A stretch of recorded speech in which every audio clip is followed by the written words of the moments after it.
Welcome everybody to Forza Horizon 4, and today we're taking a look at the 1989 Toyota MR2 SC.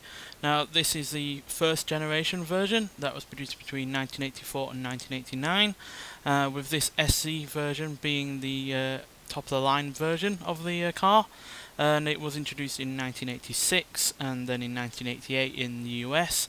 And yeah, it's a top of the line version because it came with stiffer springs and aluminium wheels, but biggest of all in terms of changes was the engine, which is a 1.6 litre inline 4 that is supercharged and produces 145 horsepower and 140 pounds-feet of torque, giving you a 17 horsepower advantage over the naturally aspirated versions, which I know doesn't sound a big deal, but it certainly was back in the 80s when yeah, most kind of cars in this class weren't producing all that much.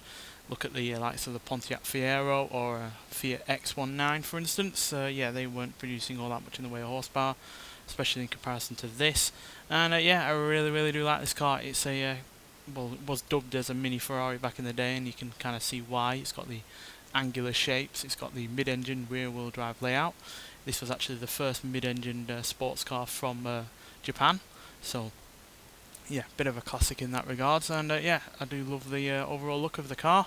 Doesn't weigh all that much either at 2,620 pounds, so yeah, you've not got much in the way of weight despite having a less than reasonable amount of horsepower in comparison to today's vehicles. But yeah, the interior is really rather weird in terms of its shape, so it's really rather angular in here as well as outside. As you can see, it's got all sorts of squares, and it's got these weird shaped dials on the behind the wheel there, and yeah, but everything's there that you'd expect it to be. It's really rather spacious. Obviously, it's only got 2 seats, but still rather spacious nonetheless. And yeah, nicely equipped as well. You can also take the glass out of the top here. Let me just close the door. So you can, in essence, make it a convertible, if it'll let me. I guess you have to do it over here. Yeah.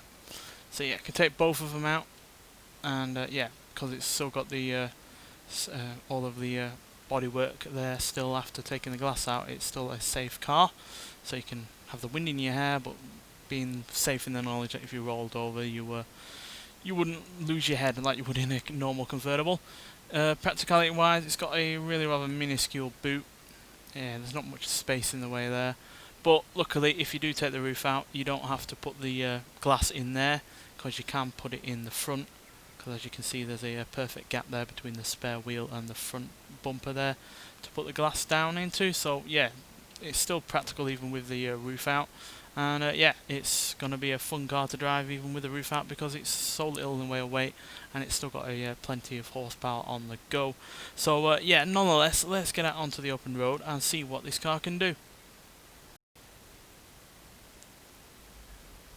Now, even though I do love the likes of the Pontiac Fiero and the Fiat X19, there's no doubt that this is the sportier and faster vehicle of the three.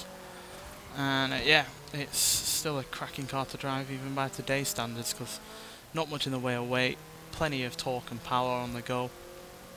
You've got a nice rev range on the go as well, revving up to 7,000 RPM. And yeah, the engine even sounds pretty good as well, so I'll let you hear that for a little bit.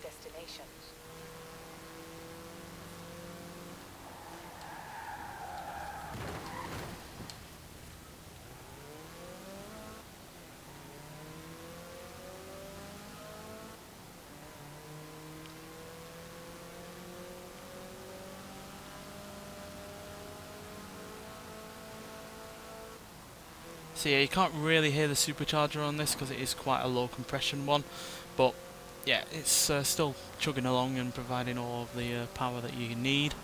And yeah, I'm sure that 17 extra horsepower does make a big difference over the naturally aspirated version. And yeah, it still helps it get to 0 to 60 in 6.984 seconds, 0 to 100 in 19.683 seconds, and it will go into a really rather reasonable 141 mile an hour top speed, which yeah, is still pretty damn good. And because obviously you've got a 5-speed gearbox, you can work that engine really rather nicely.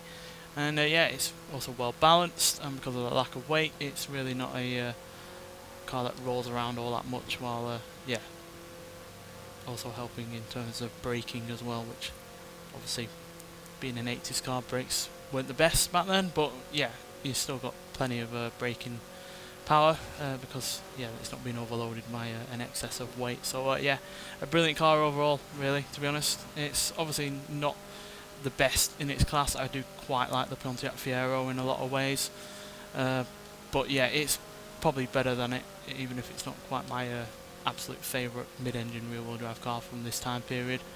And yeah, it's well worth getting. So yeah, basically you have to get 50% in the festival playlist, but you can partly do that by trying to get the 90s MR2 that followed this car, as that is also available in the festival playlist by doing a championship race.